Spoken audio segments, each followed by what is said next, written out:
Como vocês podem ver nesse primeiro slide, serão 4 momentos históricos e literários que nós falaremos nesta aula, e eu espero que seja bastante proveitoso e as reflexões que nós fizermos aqui sejam úteis para o aprendizado de vocês nessa jornada pelo Enem.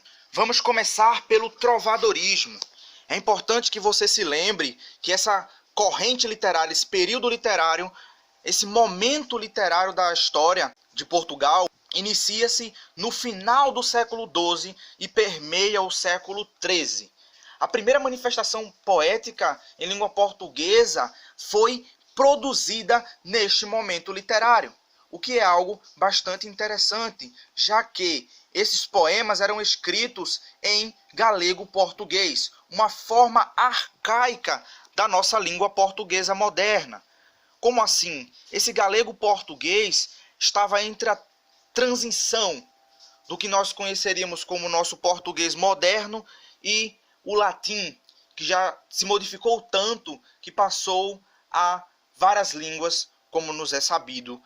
O francês é uma língua vinda do latim e tantas outras. Então é interessante que nós observemos que tanto na Galiza quanto em Portugal se falava o galego-português. Só depois o galego vai se tornar uma língua específica e só depois o português vai se tornar uma língua também específica somente de Portugal. E depois, após as colonizações, será expandido para a América, aqui no Brasil, e para alguns países da África. E é interessante que você também guarde a informação de que os poetas jogavam o jogo do amor cortês. Precisaremos entender que jogo é esse e o que significa o amor cortês. Mas é importante também que você se lembre que nesse jogo de amor, quem poderia jogar eram somente homens. Somente homens poderiam jogar este jogo. Era um jogo feito por homens, feito para homens e jogado somente por homens. Os poemas eram sempre cantados, eram feitos para serem cantados durante esse jogo de amor, nas festas da corte. Então, todos os poemas serão chamados de cantigas. Os gêneros das composições são divididos em 3 gêneros: as cantigas de amor, as cantigas de amigo e as cantigas de escárnio e de maldizer, que compõem a poesia satírica. Contudo, antes de prosseguirmos, e eu acho belíssima a reflexão, é uma reflexão que a mim me é muito cara, porque temos uma pergunta: o que é o amor? Muitos vão dizer que o amor é diferente da paixão.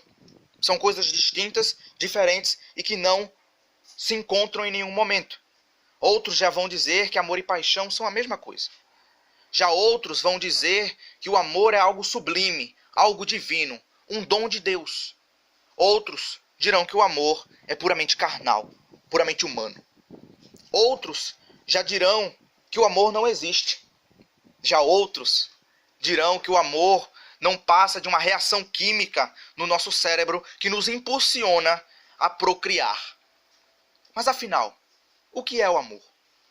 É uma reflexão que perpassará toda a literatura, não só neste momento trovadoresco, mas que você possa refletir. Se possível, eu gostaria de ouvir ou ler a sua opinião muito em breve a respeito desse tema, principalmente depois de ouvir o que temos a falar sobre o amor nesta aula de hoje. E dando sequência, nós temos que contextualizar esse momento literário. Nós já dissemos que o período literário ele começa no final do século XII e permeia-se pelo século XIII. Contudo, o contexto que eu quero passar para vocês inicia-se um pouco antes do século XII, quando começam a ser produzidas as cantigas. Esse contexto diz respeito à nobreza, porque é importante que você saiba que esta literatura trovadoresca nada tem a ver com a população mais pobre. Ela é uma literatura, é uma produção artística feita pela aristocracia laica.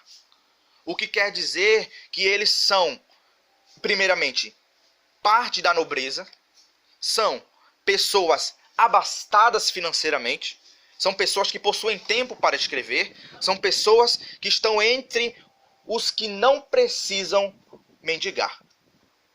são as pessoas que verdadeiramente estão acima da sociedade, ainda que não sejam reis e rainhas. São os nobres, conhecidos como nobres. E isso são informações do historiador Georges Duby. Então, é interessante que os nobres cuidavam de suas filhas e filhos igualmente até os 7 anos de idade. E depois disso, davam-lhes educação proporcional aos sexos. As filhas, aos 14 anos, eram destinadas a casar, a fim de que o dote oferecido por ela mantivesse o poder aquisitivo da família. Dos filhos, o mais velho poderia casar, já que se todos casassem, a herança da família seria dividida. E junto com a herança, o nome da família deixaria de ser uno, perdendo influência social. Os filhos mais velhos deveriam casar-se com outros nobres, muitas vezes com suas próprias primas, prática que era abominada pela Igreja Católica. Homens e mulheres casados recebiam o status de senhor e senhora, ou dama, como nós chamaremos aqui.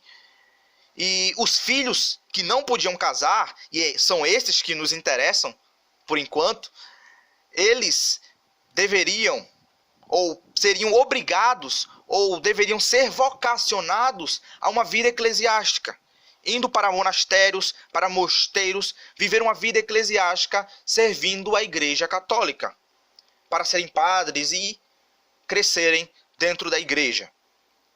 Porém, existiam os outros filhos que não queriam seguir carreira eclesiástica, não queriam ser padres ou coisas parecidas. Eles queriam algo um pouco mais agitado e seguiam carreira militar, tornando-se cavaleiros. Ambos celibatários. Nesse sentido, só quem poderia casar era o filho mais velho, o primogênito da família, para que dele fosse montado o reino, para que o reino voltasse, para que o reino estivesse sempre uno. Contudo, os outros filhos tinham que ou se tornar padre ou cavaleiro, mas nenhum deles poderiam casar, porque isso implicaria na separação das riquezas da família, o que não poderia acontecer em hipótese alguma. E é interessante que você observe também que esses cavaleiros, esses padres, todos eles eram de famílias nobres, da aristocracia. Portanto, eles também tinham direito de participar das festas no palácio em Portugal e nas casas dos nobres. E essas festas aconteciam para divertimento desses nobres, para o prazer desses nobres. E nessas festas, além de muita bebida, existia um jogo onde pessoas cantavam poemas produzidos das mais diversas naturezas. E esse jogo, nós já falamos dele e vamos nos aprofundar agora. Esse jogo é o chamado Jogo do Amor Cortês. O Jogo do Amor Cortês, segundo as regras, é um cavaleiro celibatário escolhe uma dama. Entenda que uma dama é necessariamente uma mulher casada, esposa de um senhor, um nobre, para a servir, compondo-lhe cantigas, macaqueando atitudes vassálicas com a esperança de uma recompensa. Mas a dama nunca, enfatizo essa palavra, nunca é tomada pela força, nem cedida. Quem conduz o jogo é o próprio senhor, o nobre, que finge entregar a esposa, mas que se serve dela como isco. Quanto mais cantada, mais glória para a casa. Portanto, trata-se de um jogo de homens. Então, o senhor tinha uma relação com o trovador, que era um cavaleiro celibatário, alguém que decidiu não seguir uma vida eclesiástica, mas que queria se aventurar mundo afora. E a diversão desses cavaleiros era justamente cantar, escrever poemas, escrever cantigas para a esposa de um senhor. Portanto, esse amor era verdadeiramente proibido, porque essa dama, essa senhora que ele cantava, era casada. Mas não era algo que acontecia às escondidas do Senhor. Era algo visível. Ele sabia que era a sua esposa quem estava sendo cantada, e ele muito se alegrava com isso, porque quanto mais cantada fosse a sua esposa, mais glória e mais esplendor teria sua casa, pois a sua esposa, a sua dama, é desejada. Portanto, perceba que a mulher nesse jogo é um objeto. O trovador não precisava estar apaixonado pela esposa do Senhor. Ele simplesmente cantava pelas suas recompensas. Ele cantava esperando haver recompensas para si. E caso recebesse, muitos se alegravam. Caso não, podia ser que ele escrevesse uma cantiga de escárnio ou maldizer para difamar aquela dama que ele cantou, mas que não lhe deu crédito ou que não lhe deu recompensa. O Senhor, portanto, esse jogo, portanto, tem muito de um quê misógino, porque a mulher, nesse sentido, pouco importava. O que mais importava, na verdade, era quem canta e o Senhor, dono, marido daquela esposa.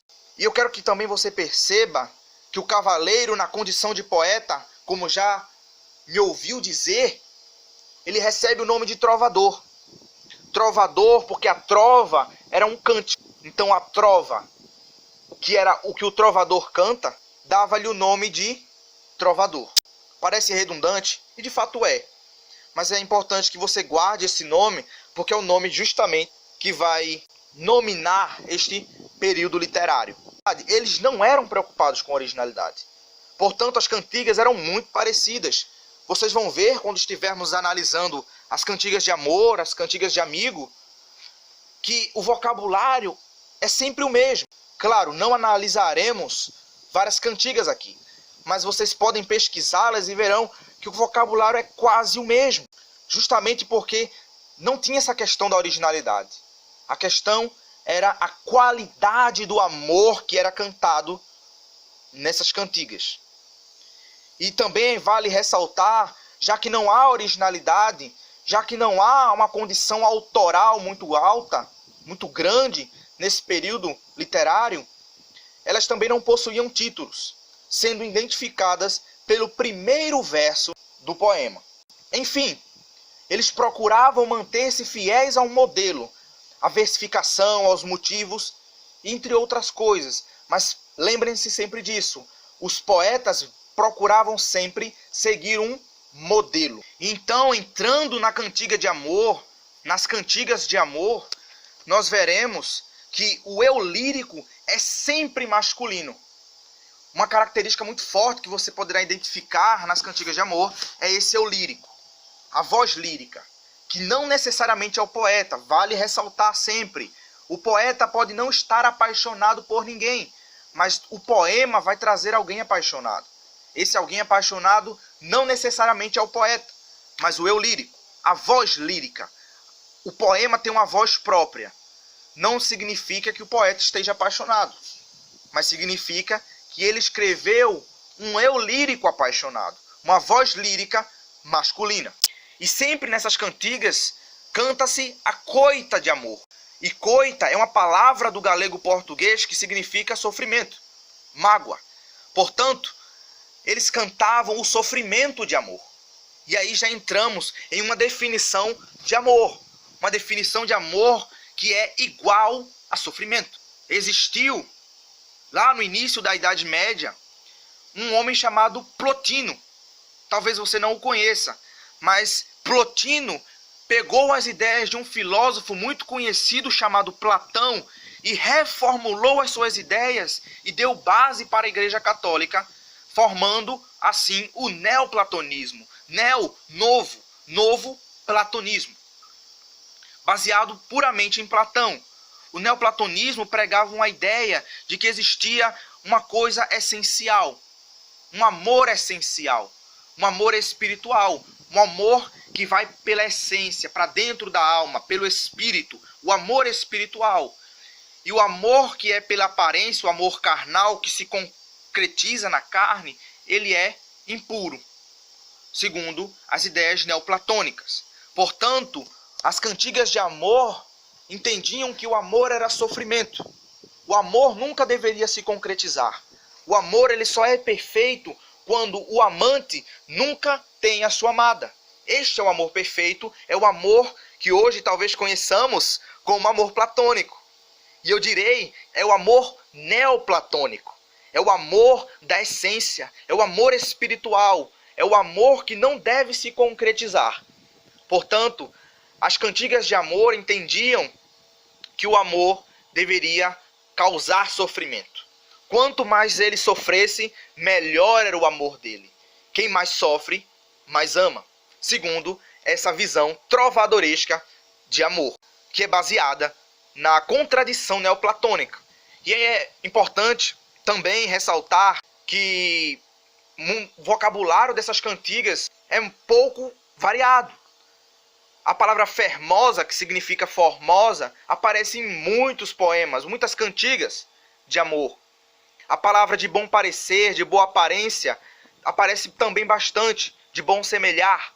Então são características que são dadas à amada, à dama, à senhora, para que nós possamos sempre perceber esse ritmo, essa frequência das palavras na cantiga. A retratação psicológica nessas cantigas é muito genérica. As mulheres, elas nunca são específicas. Elas são sempre mulheres genéricas. São ideais de mulheres, são ideias. Por isso a gente volta para a ideia de Platão. O amor aqui é um amor idealizado, é um amor ideal. A mulher nunca é real. A mulher é sempre idealizada. Qual é a mulher verdadeira? De quem ele está falando? Não sabemos, porque ele não diz. Ele somente generaliza a respeito dessa mulher amada. E o trovador, ele jamais pode revelar o nome dessa amada, nem características dela, para que ninguém descobrisse especificamente quem é. Apesar de que os que participavam dessas festas claramente sabiam a quem ele cantava. Contudo, o que acontece no palácio, fica no palácio. Correto?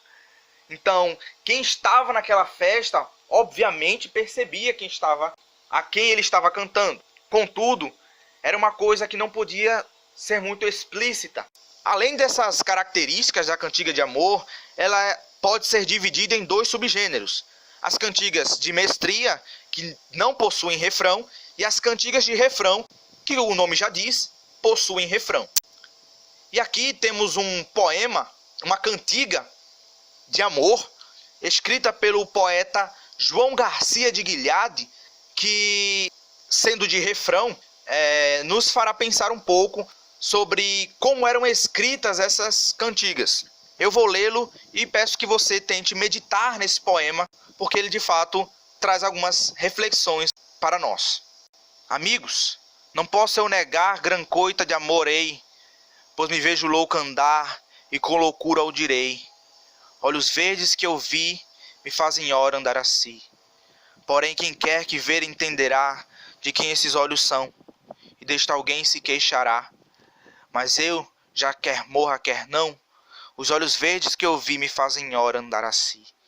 Porém não devia por a perder homem em que já senso não há, de quem loucura coisas dizer, e com loucura diga eu já.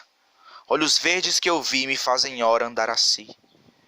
Esta cantiga de refrão traz uma reflexão, e você perceba que ele contraria uma característica do amor cortês, do jogo de amor cortês.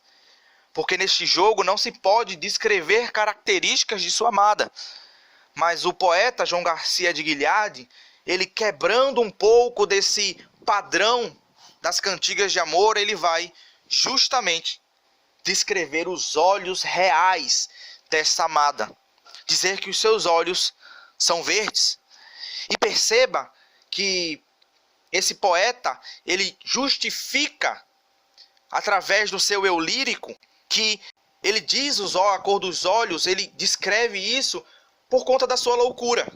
Ou seja, se o eu lírico está louco, há de se justificar que ele quebra uma regra do amor.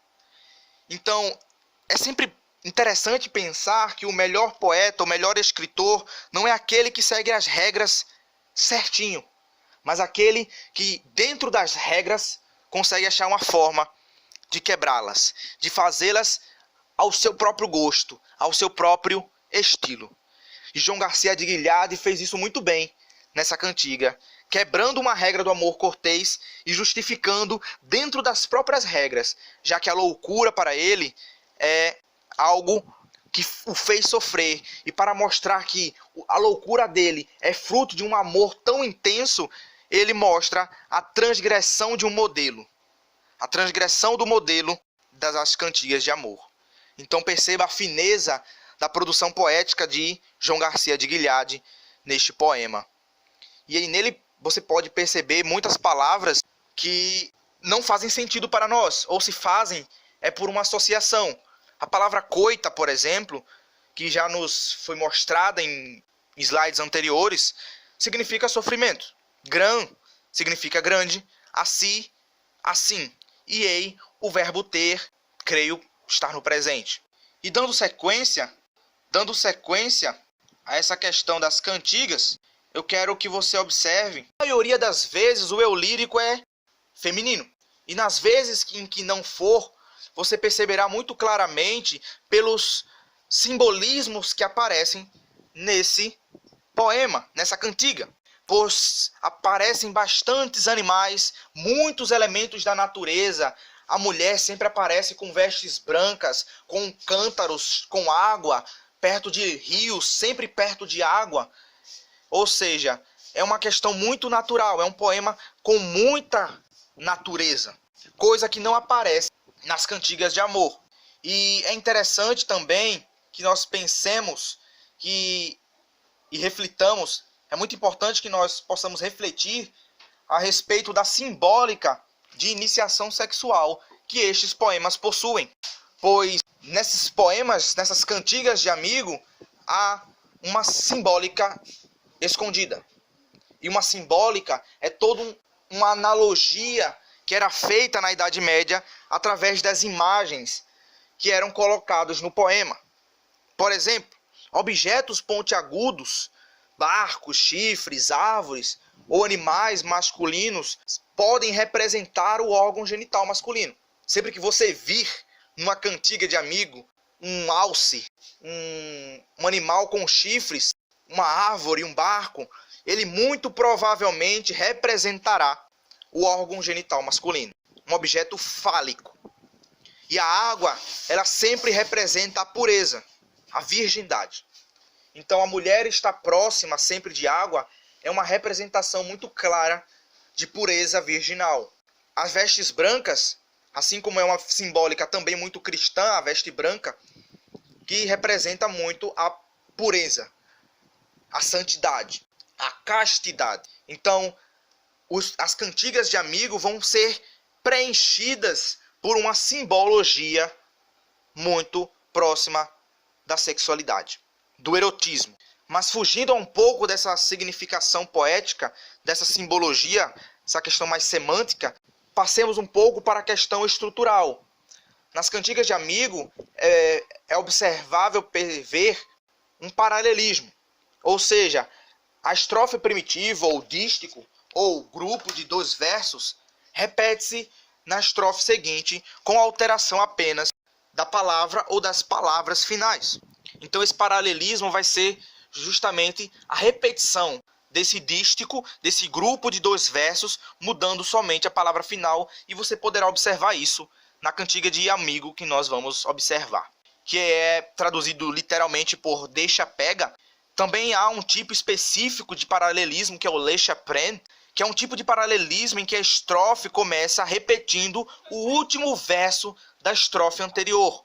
Também perceberemos isso na cantiga. Por exemplo, essa cantiga de João Zorro, em que diz: pela ribeira do alto vi remar o barco e saborei da ribeira. Vi remar o navio e vai o meu amigo e saborei da ribeira. Vi remar o barco e vai o meu amado e saborei da ribeira. E vai o meu amigo que quer me levar consigo e saborei da ribeira. E vai o meu amado quer me levar de grado e saborei da ribeira. Sabor, essa palavra, no galego português, tem o significado de gosto, de prazer. Ei é novamente o verbo ter, pode ser no sentido presente ou no sentido passado. O poema aparentemente não tem nada de sexual nele. Você pode observar, e ele aparentemente é uma moça que está num lugar alto, no alto da ribeira, vendo o seu amado remar e ir-se, e ele indo, ele deseja levar a sua amada consigo. O que tem de sexual nisso? Como bem dizemos, a água representa a pureza.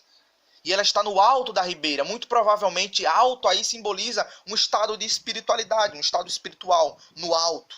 E o barco, como eu bem disse, ele representa o órgão masculino.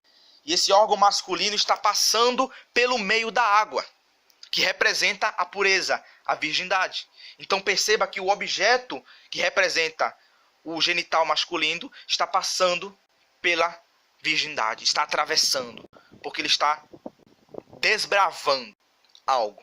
E perceba também que o remar tem movimentação muito repetitiva, ou seja, essa movimentação repetitiva, se você parar para pensar, ela também tem um caráter muito próprio da movimentação do código medieval, que vai nos permitir conhecer o que está oculto nesse poema.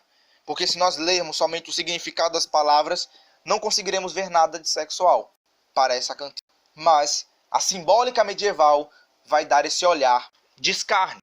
E por último, temos as cantigas satíricas, as cantigas de escárnio. Então ele nunca vai citar o nome da sua amada, da dama, na cantiga. Contudo, na cantiga de maldizer, ela vai ser nominada. O nome dela vai ser colocado afora. E será uma cantiga muito desbocada, muito erotizada. Se a cantiga de amigo existe um erotismo oculto que só pode ser desvendado pelo simbologismo medieval, na cantiga de maldizer, na cantiga de escárnio, isso está muito mais na cara. Isso está muito mais explícito. Então, percebam também que assim como as cantigas de amor, as cantigas satíricas podem ser de refrão ou de mestria. Eu separei uma cantiga de escárnio aqui para vocês verem, e ela é bem intrigante. Ela também é do João Garcia de Guilhade. Dona feia, foste vos queixar que vos nunca louvei em meu cantar, mas ora quero fazer um cantar em que vos louvarei todavia. E vedes como vos quero louvar, dona feia, velha sandia. Dona feia, se Deus me perdoe, pois havedes a tão grande coração que vos eu louve, e em esta razão vos quero louvar todavia. E vedes qual será a loação, dona feia, velha sandia. Dona feia, nunca vos eu louvarei em meu trobar, porém muito trobei. Mas ora já um bom cantar farei, em que vos louvarei todavia. E direi-vos como vos louvarei, dona feia, velha sandia. E perceba que essa cantiga é justamente o oposto das cantigas de amor. O trovador que trovava, ele esperava uma recompensa. Não obtendo essa recompensa, ele trovava uma cantiga de escárnio ou de maldizer, dependendo da situação. E eu quero que você também perceba que essas cantigas, elas são todas cantadas no mesmo ambiente festivo.